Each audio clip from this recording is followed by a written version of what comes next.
No comprendes las Escrituras porque no tienes el Espíritu Santo. Este es un comentario que recibo en múltiples ocasiones, pero mucha gente se olvida de que la idea de la revelación divina, la revelación de un ser uno y trascendental a este mundo, es una idea que tiene su origen en Israel. ¿Cómo la idea de la revelación divina se ha desarrollado durante la historia de nuestro pueblo? En este video te explicaré cómo los judíos vemos la revelación divina desde los inicios de la historia hasta el día de hoy, y también te contaré algunas anécdotas de estos días, así que quédate hasta el final.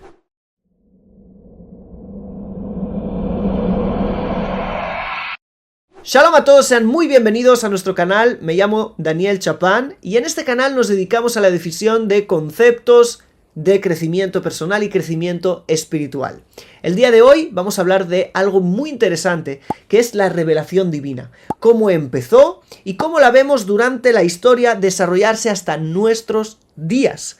Así que vamos allá, paso a paso. Shalom, quiero hacer una pausa de unos pocos segundos para invitarte a la Academia Co-Creadores en WhatsApp, donde vamos a tener materiales completamente inéditos míos y de otros ponentes en hebreo disponibles en español. Si quieres unirte al grupo de WhatsApp, haz clic en el link que está en la descripción del video o en el primer comentario fijado. El primer paso es hablar de el origen.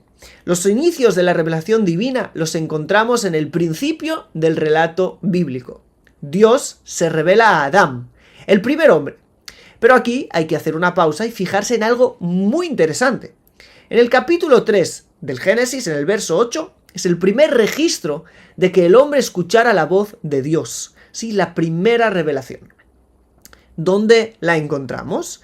En el texto que dice: y oyeron la voz del eterno Dios que paseaba en el jardín, en la dirección del día. Y se escondieron el hombre y su mujer de la presencia del eterno Dios entre los árboles del jardín. Sí, si te has fijado, este versículo es justo después del pecado. Es decir, la primera revelación llegó justo después del pecado de Adán. ¿Por qué? Es muy obvio. Solo se puede revelar algo que está oculto. Y Dios no estuvo oculto de la conciencia del ser humano solo después de que éste pecara. A partir de ahí, vemos a Dios revelarse en distintas épocas. Y vamos a ir paso a paso. Los sabios nos dicen en el Midrash Vaikra Rabba, 26 generaciones derech eretz, es decir, la ética moral humana, se adelantó a la Torah. Es decir, que de la creación de Adán hasta la generación número 26 no se entregó a la Torah al mundo. La Torah es la revelación divina por excelencia para la humanidad. Hablaremos de eso. Así pues, ¿cómo Dios se revelaba a la humanidad hasta que pudo haber Torah? Pues hubieron algunas excepciones que fueron profetas, como Eber, por ejemplo, que el texto bíblico dice que le puso de nombre a su hijo Peleg, pues en sus días se dividió la tierra. Pues Peleg viene de la palabra división, ¿sí? Lefalek. ¿Cómo sabía Eber que en los días de su hijo se dividiría la tierra? Era un profeta, y de hecho de Eber salen los hebreos, de quien vendrá Abraham, el hebreo, quien también será profeta y será el padre del pueblo de Israel, el pueblo que le dio al mundo los profetas, que al final terminaron sellando el libro de la profecía, ¿sí?, más famoso de la historia, lo que conocemos como la Biblia. Estos son algunos profetas, pero el resto de la humanidad, ¿cómo sabían la voluntad divina? ¿Cómo Dios se reveló a ellos? ¿Te acuerdas que dijimos que 26 generaciones tardó Dios en dar la Torá? Este número no es algo casual, porque este no es nada más y nada menos que el valor numérico del tetragramatón, que tiene las letras Yud, Hei, letra Vav y letra Hei. Dios tiene dos nombres principales. Uno es este, que viene del verbo ser, y nos habla de la existencia trascendente del Dios, lo que conoceríamos el Eterno, ¿sí?, más allá del tiempo y del espacio. Pero hay otro nombre, que es el nombre que aparece 32 veces en la creación del mundo, que es el nombre Elohim. No habla de la trascendencia de Dios, sino de Dios inminente en sus creaciones, las fuerzas y poderes de la creación. Por eso Elohim tiene el valor numérico de la palabra Hateva, que significa la naturaleza. Dios, Elohim, se revela en la naturaleza. Significa que primero se reveló Elohim, el Dios que ya vemos en la creación, y después de 26 generaciones se reveló la trascendencia, ¿sí? Con la Torá, que nos enseña a trascender del mundo natural. Pero hasta entonces se reveló Elohim, la conciencia natural, la ética grabada en la naturaleza humana. Por eso es que aunque nadie dijo antes, no matarás, ¿sí? Igualmente está prohibido matar. ¿Cómo? ¿Cómo la gente lo sabía? ¿Cómo? ¿Por qué Dios castiga a las personas que matan en la Torá? Es muy simple, porque de alguna manera Dios ya en las fuerzas naturales, en la naturaleza, también en la naturaleza del ser humano, en la ética natural del ser humano, ya se le había revelado diciendo, así a nivel natural, a nivel ético, que no hay que matar. Es algo que todos sabemos. Cosas trascendentes que van más allá se revelarán después en la Torá, en el monte Sinaí. Por eso es que primero Elohim y después el tetragramatón, el nombre de las 4 letras, el Eterno. Así pues, en la primera época, Dios se reveló a la gran mayoría a través de la ética moral natural y a algunos pocos por la profecía. Ahora vamos al tercer paso. Hemos visto qué pasó la revelación en el jardín del Edén con Adán. Después vimos la revelación en la primera parte de la historia. Y el tercer paso es la revelación divina con los patriarcas. Los patriarcas son llamados la Merkabá, las 3 piernas de la Merkabá. Los patriarcas son Abraham, Isaac y Jacob, Jacob en español. ¿Qué quiere decir que ellos son las patas o las piernas de la Merkabá? Quiere decir que a través de ellos Dios no reveló lo que quería del hombre, sino mucho más. A través de ellos, Dios se reveló a sí mismo a los hombres. El carácter divino, para decirlo de alguna manera, se reveló en ellos. Por ejemplo, en Abraham se reveló el Gesed, el amor, la bondad. En Isaac, la Geburá, el rigor. Y en Jacob, el Tiferet, el esplendor o la verdad. Así pues, es otro tipo de revelación en la historia. La Merkabá, los patriarcas. El cuarto paso de la revelación fue Moisés, el más grande de los profetas. El Ran, uno de los sabios medievales que vivió en Barcelona, Rabenu Nissim se llamaba, dice que Moshe por sí mismo no era digno de algo tan grande. Era un regalo la entrega de la Torá. La profecía de Moisés era algo que va más allá de cualquier ser humano. Era un regalo para algo excepcional que tenía que pasar en la historia. Y eso no puede depender del nivel del profeta, del nivel de Moshe. Es un nivel que va más allá de las posibilidades de cualquier hombre. ¿Por qué esto tiene que ser así? Porque si después va a venir un profeta que va a decir, yo soy más grande que Moshe, yo sé más que Moshe, yo estoy más elevado que Moshe, no importa. Lo de Moshe es excepcional. No es en su nivel. Lo que recibió fue algo mucho más allá. La entrega de la Torá. El evento en el monte Sinai. Este evento, la entrega de la Torá, fue un evento histórico universal. ¿Por qué digo universal? Porque podíamos pensar que fue solo para Israel. Pero el Midrash nos dice que la voz de Dios en el monte, revelando la Torá, se dividió. Sí, era una voz que se dividió en 7 y luego en 70. 70 es el número de todas las naciones según el libro de Bereshit, el libro del Génesis, capítulo 10, donde los hijos de Noé son divididos en 70. Así pues, la voz de Dios se reveló primero a Israel, representa esa división en 7, y de Israel al mundo entero, a las 70 naciones. Como está escrito en el profeta, en Isaías capítulo 2, porque de Sión saldrá la Torá, primero a Israel y de allí a todo el mundo. Por primera vez, Dios le dijo al mundo cuál es su mensaje.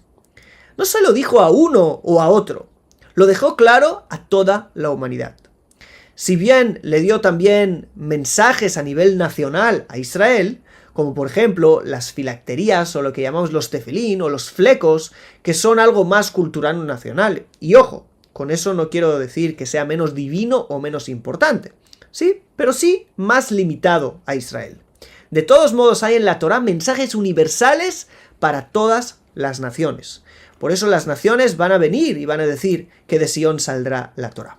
Además, fue la primera vez que un pueblo entero en esa ocasión escuchaba la voz de Dios.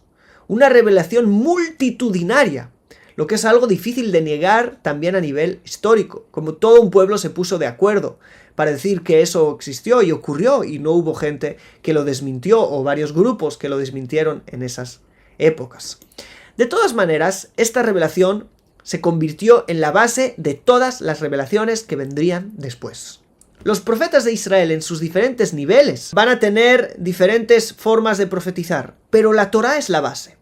Profeta que vaya en contra de lo escrito en la Torá es un falso profeta. ¿Según qué criterio es un falso profeta? Según la Torá. Si contradice la Torá o no. A partir de Moisés, Moshe, tendremos diferentes niveles de profetas. Pero Moisés, como ya hemos dicho, era algo distinto. Porque como hemos dicho, Dios quiere establecer una base que sea inigualable y pueda ser criterio para el resto de las revelaciones futuras. Si hay alguien superior a Moisés, puede decir, yo vi lo que Moisés no consiguió ver, por eso es que puedo cambiar las bases. Dijo Dios, no. Las bases quedan establecidas para que de alguna manera haya una firmeza en lo dicho y no puedan ser cambiadas cada 2-3 días. ¿Sí? Y contradecidas. Es por eso que de Moisés fue dicho en el libro de Números capítulo 12 y dijo, escuchen mi palabra. Si hubiera un profeta entre ustedes, el Eterno, cuando se le manifieste y se le revele en sueños, hablará con él. No así con mi siervo Moisés. No, con él no hablo en sueños. En toda mi casa él es fiel. Boca a boca hablaré con él. ¿Sí? Con visión. Y no con adivinanza. La imagen del Eterno vio. Es decir, vio claramente. Y en el final de la Torá también está escrito, y nunca más se levantó profeta en Israel como Moisés, a quien haya conocido al Eterno cara a cara. Es decir, ya la Torá, antes de que la historia avance, nunca más se levantó. ¿Sí? No se levantará tampoco. Está hablando del futuro. ¿Por qué? Porque es algo excepcional. El concepto de la profecía de Moshe es algo excepcional. Así que ya es algo que tenemos que entender y tiene que ver con la revelación hoy en día. Todas las revelaciones vienen de la base, parten de la base de la Torá, la revelación de Moshe en el monte Sinaí. Luego de Moisés vinieron más profetas, así que sigamos avanzando. Su sucesor fue Josué, en hebreo Yoshua. Está escrito en los sabios que Yoshua es como la luna y Moshe es como el sol, ¿sí? Es decir, es solo un reflejo de Moshe. Pero sabemos que Yoshua fue el más grande del resto de los profetas en la Biblia. ¿Por qué? Porque es al único que se le otorga el mismo lenguaje que a Moisés. Déjame explicarte. 70 veces se dice en la Torá, Vaidaber Adonai el Moshe leemor. Y habló el Eterno a Moisés para decir. Y una vez encontramos que a Yoshua se le dijo lo mismo. Vaidaber Adonai el Yehoshua leemor. Es decir, y habló el Eterno con Yoshua para decir. Al resto de los profetas se dicen cosas como así dijo el Eterno. Es distinto, es otra cosa. Ahora empecemos a explicar el resto de los profetas. El resto de los profetas de Israel, aquellos que ves en cualquier índice de cualquier Biblia, ¿sí?, no hablaron cara a cara con Dios como ya vimos en el versículo. Al resto, Dios les habló por sueño y adivinanza. Cuando ellos comprendieron el sueño y comprendieron la adivinanza, pudieron asimilarla, entonces dijeron, así ha dicho el Eterno. ¿Sí? Viene después de una asimilación. ¿Sí? Quiere decir que cuando la palabra divina vino a ellos, primero tuvieron que también mezclarla con su sabiduría, su comprensión, y ya a través de ellos que salga. Diferentes en Moshe. Moshe era como un vidrio completamente claro y transparente, que la luz entraba y salía de él, y él no tenía nada que ver, no tenía algo en medio, de alguna manera, que no ponía de él en esas palabras, sean palabras divinas por completo. No era así con el resto de los profetas. ¿Quiénes fueron los profetas? Como he dicho, los que veis en el Tanaj, la Biblia: Samuel, Natán, Gad, Yeshayahu, Yehezkel, Yirmiyahu, ¿sí? Haremos otro vídeo para ver una lista detallada de quién fueron los profetas, porque hay mucha gente que no sabe que hay muchos más profetas que los que tienes en un índice, ¿sí? Y hay profetizas también. Y de hecho, nuestra tradición dice que había 600.000 profetas en Israel. Y nos dicen además que había 600.000 hombres y 600.000 mujeres. Así que ya tenemos 1.200.000 profetas que han habido en Israel. Solo que no todos escribieron libros, había algunos que eran puntuales para esa época. Ahora terminamos el canon bíblico. Los últimos profetas fueron Hagai, Zeharia y Malají, ¿sí? Creo que son Ageo, Zacarías y Malaquías en español. Y nos dicen los sabios en el Talmud, en el Tratado de Sotá, 48b, desde que murieron Hagai, Zeharia y Malají, se fue la profecía de Israel. Pero aún así, se usó el Bat Kol, ¿sí? Bat Kol significa hija de voz, literalmente, pero nos habla de una voz celestial. Es decir, que la profecía se terminó. Ya no había profetas como los que había antes. Sin embargo, aún quedaron formas de revelación. El Bat Kol. ¿Qué significa después de Hagai, Zeharia y Malají? Es decir, después del exilio de Babilonia, volvieron a Israel, pero ya no fue lo mismo. Ahí la profecía empezó a terminarse. De hecho, hay discusión entre nuestros sabios si Daniel era profeta o no, aunque vio cosas del futuro. Hay algunos que dicen, no, es profecía, son revelaciones, pero no la profecía que hubo antes. Algunos dicen que sí, y que pudo ver cosas incluso que estos tres que hemos nombrado no pudo ver, pero también por su nivel de profecía. Y algunos dicen, de alguna manera juntan las dos opiniones y dicen, Daniel pudo gozar de las últimas chispas de profecía que hubo en Israel. Y después ya no hubo más. ¿Qué es el Bat Kol? La revelación divina pero que no es profecía. ¿Cómo puede haber una revelación divina pero que no sea profecía? ¿Cómo explicar esos diferentes niveles? Para esto, los sabios nos dejaron un ejemplo, una metáfora muy bonita. La voz desde Dios hacia el hombre recorre un largo camino. Primero, la voz en sí sale con gran potencia y claridad. 2. Luego se escucha la voz desde lejos, es decir, esa voz se va alejando de su fuente y cada vez se escucha con más lejanía. 3. Luego el viento también la lleva, la ayuda a llevarla hacia otros lugares más lejanos. Pero ya tiene un portador, ya no es la voz en sí solamente, hay un portador que es el viento. 4. Luego la voz llega a un lugar amontañado y las montañas hacen que se escuche el eco de esa voz, que ya no es la voz en sí, sino que es el eco de ella.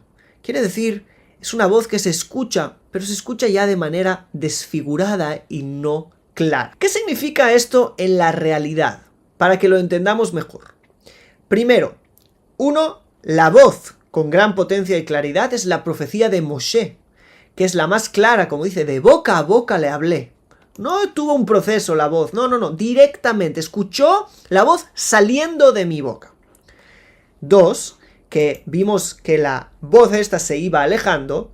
¿Qué significa? Son los profetas, que cada uno, después de Moshe obviamente, cada uno escuchó a la distancia específica según su nivel, pero aún escuchaban la voz en sí. Luego vino el viento, y el viento tomó la voz. Viento en hebreo es ruach, ¿sí?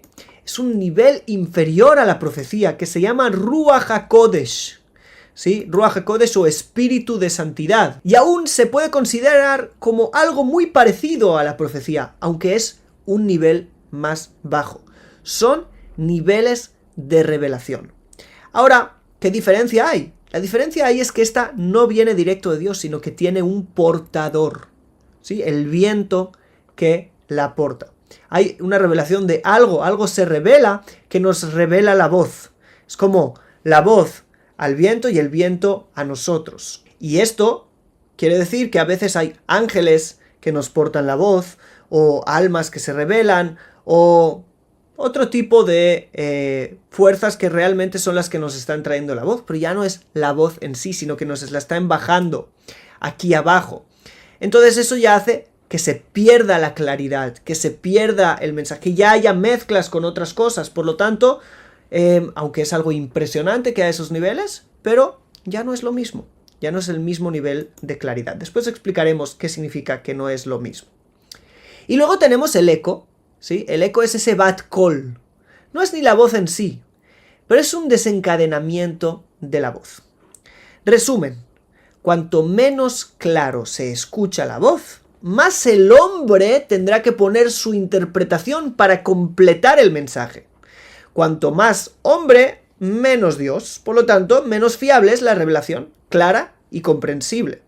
Entonces, ese es en un primer nivel. Pero hay algo más profundo, no es solo eso.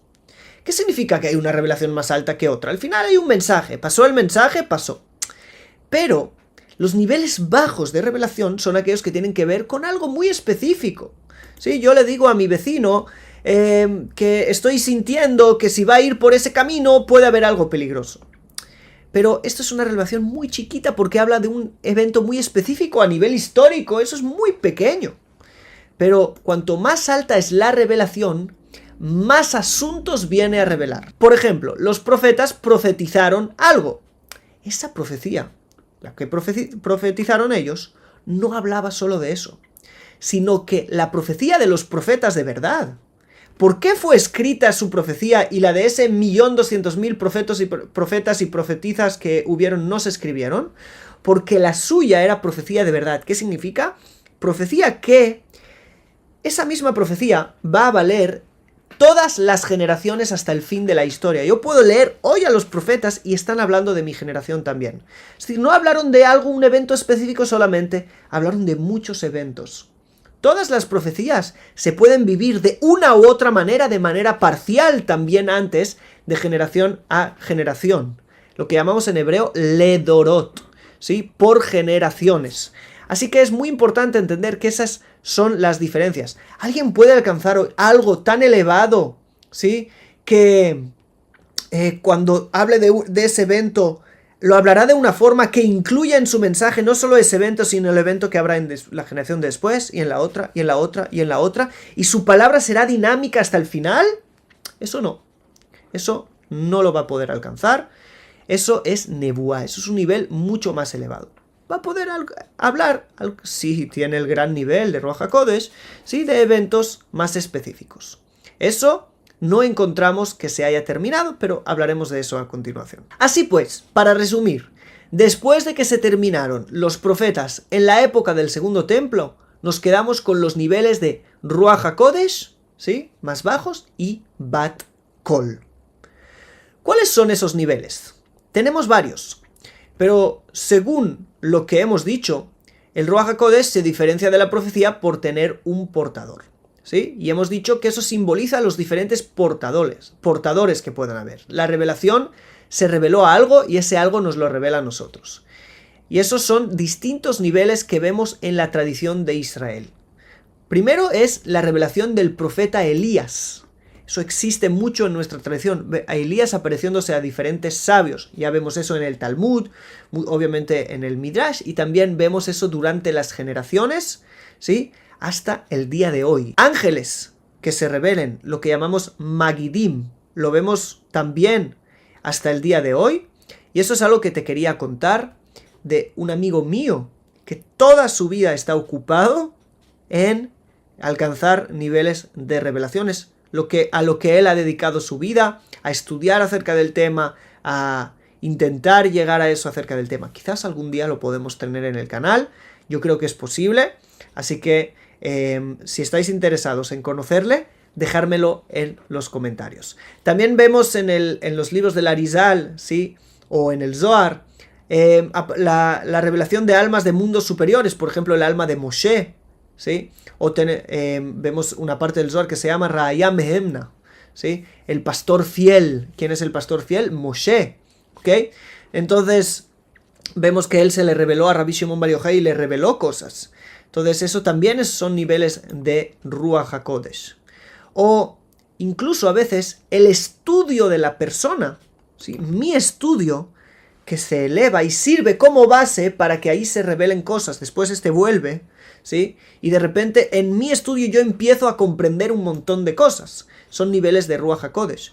El Baal Shem Tov, cuando quería saber algunas cosas para ayudar a la gente, pedía que le trajeran el Zohar o que le trajeran otro libro, lo abría, lo leía y en las letras tenía respuestas para lo que ocurría hoy, ¿sí? Es justamente lo que acabamos de explicar. Así pues, a nivel histórico, como te he dicho, desde la época del Segundo Templo, ¿sí? Los sabios de la Mishnah, lo que llamamos los Tanaim, y luego los sabios del Talmud, y después algunos de los sabios como por ejemplo Rabbi Gaon, o más tarde el Ramban Nachmanides, o Rabbi Abraham ben David, el Raabad.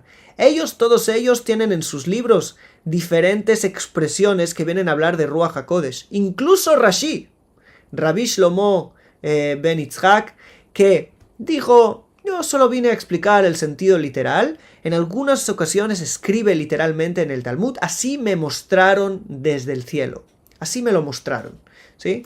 Y Rabbi Abraham ben David en alguna ocasión dice: ya se reveló el Ruach HaKodesh en nuestro Bet Midrash, ¿sí? En nuestro centro de estudios, y nos reveló que esto es inválido, sí, que esto no tiene que ser así, pues, hablando de un tema específico. Más tarde, ellos eran de la época medieval. Más tarde, ya desde el siglo XVI al siglo XVIII, aparecen una literatura que es la literatura de los Magidim. Un Magid es alguien que dice algo, y se refiere a ángeles. Ángeles que hablaban con diferentes rabinos. Los más famosos son Rabbi Yosef Karo y el Ramjal, Rabbi Moshe Haim Luzzatto. Rabbi Yosef Karo vivía en Safed y tiene un libro que se llama Magid Mesharim. Magid Mesharim, Magid viene de Magid de aquel, y Mesharim son cosas rectas, porque el ángel se le revelaba cada semana y le revelaba cosas de esa semana y él escribió todos en un libro. El Ramjal le escribe una carta a su maestro explicándole la forma en la que el Magid se le revelaba, cómo él se preparaba para eso. Esto te lo voy a explicar en un video de la revelación de los Magidim, cómo se preparaban, y vamos a leer juntos en diferentes textos y fuentes qué es lo que ocurría en esos eventos de las apariciones de los ángeles. No podemos pasar estas fechas tampoco, ¿sí?, del siglo XVI sin hablar de el Arizal, el Rabbi Yitzhak Luria Ashkenazi, que está escrito de él, que tenía revelaciones de otro nivel, también de almas, también del profeta Elías, también Ruach HaKodesh, que podía saber en las personas un montón de cosas solo con verlas, ¿sí?, y un montón de cosas más que fueron escritas de él, de verdad, revelaciones de otros mundos. Quien lee sus libros entiende que hay algo aquí, no puede ser intelectual, es imposible ser intelectual. Incluso su alumno escribe en su libro: una vez escuché esto de él y otra vez escuché esto de él, ¿cómo cuadra? No estoy exactamente, pero yo no quiero añadir mi opinión de cómo cuadra, porque quiero que entiendas que esto es algo que viene de arriba. Entonces, si a ti te parece una contradicción es porque no lo estás entendiendo. Hay alguna forma de cuadrarlo. Sin más, llegamos a nuestras épocas, donde también se nos ha atestiguado de muchos de los sabios que tenían niveles muy profundos de revelación. Hasta nuestros días podemos encontrar gente a la que uno puede ir a visitar, ¿sí? Yo te cuento anécdota personal. Una vez fui a visitar al que hoy en día es mi Rav, no importa su nombre obviamente por privacidad, con una mujer que necesitaba ayuda en un tema muy urgente, y cuando el Rav le vio, le miró a los ojos y le dije: naciste en el día de Hoshana Rabbah, que es un día en la fiesta de Sukkot. Y dijo: sí, ¿cómo lo sabes? Dijo: y tienes una hija con nombre de chico. Y dijo, cerró los ojos y dijo: Aleph, Bet, Gimel. Sí, dijo, sí, Avigdora. Sí, Avigdor es un nombre de... ¿nombre? Y dijo, ok, hablaremos de eso después. Y yo me quedé en gran choque porque conmigo él nunca se comportó de esta manera. Nunca lo había visto. Y me di cuenta en esta ocasión y en muchas otras ocasiones ya, después de visitar a muchos de los grandes tzadikim aquí en Israel, que existe eso. Hay niveles de revelación en Israel hasta el día de hoy. No niveles de nebuá, sino niveles de revelación. Sobre esto quiero hacer también un video, porque hay cosas que el mundo no sabe y debe saber, de textos que se han revelado de esta generación, de grupos ocultos en busca de la profecía, que han alcanzado niveles muy grandes de profecía, que eso te lo tendré que contar en otro video. Ahora, quiero hablarte de una precaución muy grande que tenemos que tener con esto. ¿Por qué es importante para nosotros verlo todo en el contexto histórico? Muy fácil, porque los niveles de revelación no son absolutos. La profecía era algo absoluto, pero los niveles de Ruach HaKodesh no. Personas con Ruach HaKodesh también se pueden equivocar. Por lo tanto, necesitamos tomar sus palabras con cierto grado de precaución y no pensar que, bueno, como tiene este nivel, todo lo que me diga lo voy a hacer y no voy a razonar en absoluto. El primer rebbe de la dinastía de Chabad Lubavitch, ¿sí? Rabbi Shneur Zalman Mileadi, el autor del libro del Tania, escribe allí, en la página 134, ¿sí?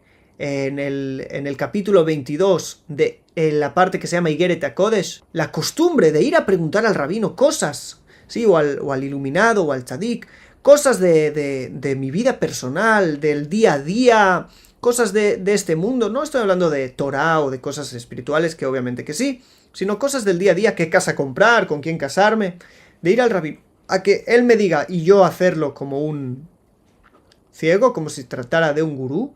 Dice, esas cosas no se han visto desde los días de los Tanaim y de los Amoreim, que tampoco con ellos se hacía eso, solamente con los profetas, como Samuel, el profeta Samuel, que Saúl le fue a preguntar dónde están sus mulas, eso lo vimos, pero el resto no. Por eso no es una costumbre correcta el hacer esto. El hombre tiene que guardar su criterio también ante las revelaciones. Así que sin más, y con esta última advertencia de precaución, de cómo de alguna manera lidiar con el tema de las revelaciones, siempre guardando nuestro juicio, nuestro criterio, analizando bien. Puede haber también revelaciones que vienen de otros lados, ¿sí? Que no son tan santos.